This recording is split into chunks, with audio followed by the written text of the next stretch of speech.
Basketball is more than just a game. It's a stage for some of the most intense and storied rivalries in sports history. From Magic and Bird to Jordan and Thomas. From Ewing and Mourning to Kobe and CP3. The NBA has produced some of the most memorable and emotionally charged matchups between teams and players alike. But what makes a great NBA rivalry? And how have these rivalries contributed to the league's popularity and legacy? In today's video, we'll dive into some of the most iconic NBA rivalries, analyzing their origins, defining moments, and impact on the sport and its fans. It all began in the 1960s, when the Celtics were beginning to establish themselves as one of the top teams in the league. Between 1959 through 1966, the Celtics, under the leadership of Bill Russell, Bob Cousy, and John Havlicek, won 8 straight championships. They were up against the Philadelphia 76ers, a team that was attempting to establish itself as a contender and was headed by Wilt Chamberlain and Hal Greer. But it was in the 1980s that the Celtics-76ers rivalry reached its peak. The two teams faced off in multiple playoff battles, with each game marked by intense physicality, clutch performances, and unforgettable moments. In a matchup that would shape both of their careers, Larry Bird, the star player for the Celtics, squared off against Julius Erving, the famous swingman for the 76ers. The most memorable moment of the Celtics-76ers rivalry came in the 1982 Eastern Conference Finals. The Celtics and 76ers engaged in a back-and-forth struggle in Game 7, which would come down to the game's dying seconds. With the game tied and time running out, Bird stole the ball from 76ers guard Andrew Toney and passed it to teammate Gerald Henderson, who made the game-winning layup. The play is still remembered as one of the greatest moments in NBA history, but the Celtics and 76ers rivalry went beyond a single game. Two of the best players in NBA history were on display: Larry Bird and Julius Erving. Bird and Erving pushed each other to new heights, and their rivalry helped establish them as two of the best players of their time. But wait until you get to the next one. It gets more intense. This one captivated the interest of sports fans all around the world. With their fast-paced, team-oriented style of play, the Celtics, led by coach Red Auerbach and star Bob Cousy, were one of the first powerhouse teams. The rivalry didn't take off until Magic Johnson and Larry Bird joined the team in the 1980s. Magic and Bird, who had very different playing styles and personalities, became the faces of their respective teams and the inspiration behind some of the most iconic moments in NBA history. The Celtics overcame the Lakers in the 1984 NBA Finals, which included many lead changes and unforgettable performances from both superstars. Yet 3 years later, when they upset the Celtics in a 6-game series to win their second title of the decade, the Lakers got their due punishment. Off the court, players from both teams exchanged insults, mad jokes, and had spirited discussions that fanned the flames of their hatred. The Lakers and Celtics left no stone unturned in their pursuit for supremacy. From Kevin McHale's iconic clothesline on Kurt Rambis to Robert Parrish's fight with Michael Cooper. And that's only the beginning. The Lakers-Celtics rivalry has developed over the years, with new players and memorable moments contributing to its heritage. Yet one thing never changes. When the Lakers and Celtics play, it's more than just a game. It's a showdown for bragging rights, a clash of titans, and a celebration of why we love basketball. Then we have another rivalry that epitomized the grit and toughness of the NBA in the late 80s and early 90s. A rivalry defined by personal animosity, physical brutality, and controversial moments that left a lasting impact on the league.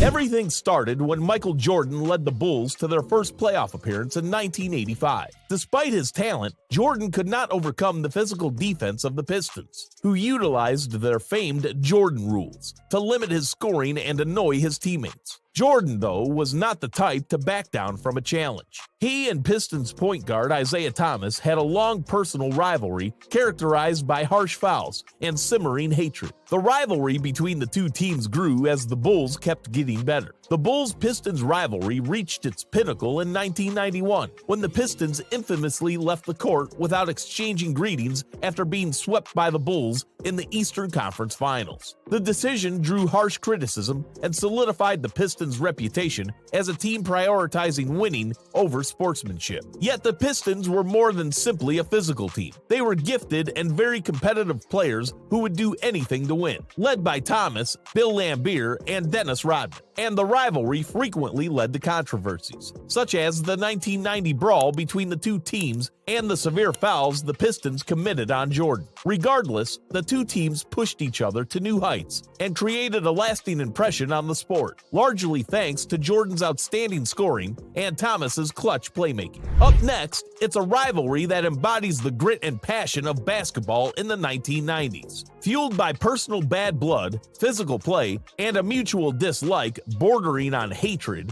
the Knicks and Heat engaged in some of the most intense and emotional matchups in the history of the NBA. Everything changed when the Knicks began establishing themselves as a top team in the Eastern Conference in the early 1990s. The Knicks played with a strong, gritty style that reflected their coach Pat Riley, and were led by Patrick Ewing, John Starks, and Charles Oakley. Yet they had to contend with the Miami Heat, a youthful team trying to make a name for themselves in the NBA, and was captained by Alonzo Mourning and Tim Hardaway. But there was more to the Knicks-Heat rivalry than just two players. It was about two teams that exemplified the passion of their respective fan bases and communities. The Knicks were a working-class team that played with heart and emotion, embodying the tenacity and resiliency of New York City. On the other hand, the Heat was a dazzling team who played with speed and skill, embodying the glitz and vitality of Miami. The Knicks-Heat rivalry peaked in the late 1990s, when the two teams faced off in multiple playoff battles. In 1997, the Heat upset the Knicks in a 7-game series that included multiple overtimes and controversial calls. But the Knicks would have their revenge the following year when they defeated the Heat in a brutal series that featured multiple ejections, suspensions, and a legendary performance by Ewing in Game 7. The Knicks-Heat rivalry may have ended in the early 2000s, but its influence remains. It brings back memories of a time in NBA history when teams competed with unrivaled toughness and intensity. Next in line is a rivalry that may not have the same storied history as some of the other great NBA rivalries, but it's one that left an indelible mark on the league.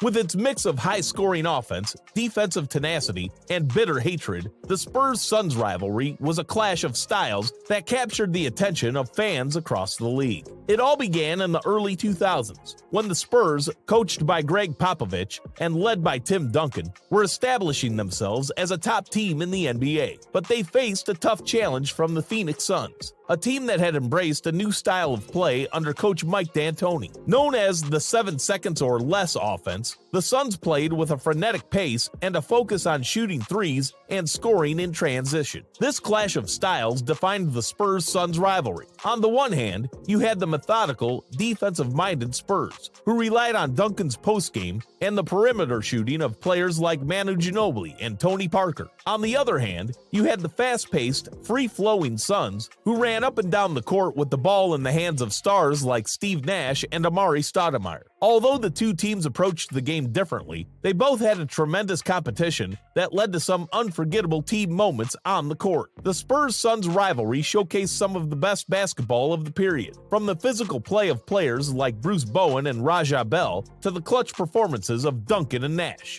And for the Spurs, the rivalry with the Suns helped establish them as one of the top teams of the era. They also established themselves as one of the greatest dynasties in the modern NBA by winning 3 championships between 2003 and 2007. But the Spurs-Suns rivalry had an effect that extended beyond victories and defeats. The Suns' adoption of the 7 seconds or less strategy significantly impacted the evolution of contemporary NBA offenses. In the years that followed, every team in the league adopted a similar style of play. What makes a great NBA rivalry? Is it history, personal hatred, the on-court battles, or something else entirely? And what rivalries will we see in the future as new stars emerge and new teams stake their claim to greatness? One thing is for sure, the NBA will always be defined by its rivalries, by the way that different teams and players pushed each other to new heights, and by the way the fans across the world come together to celebrate the sport we all love.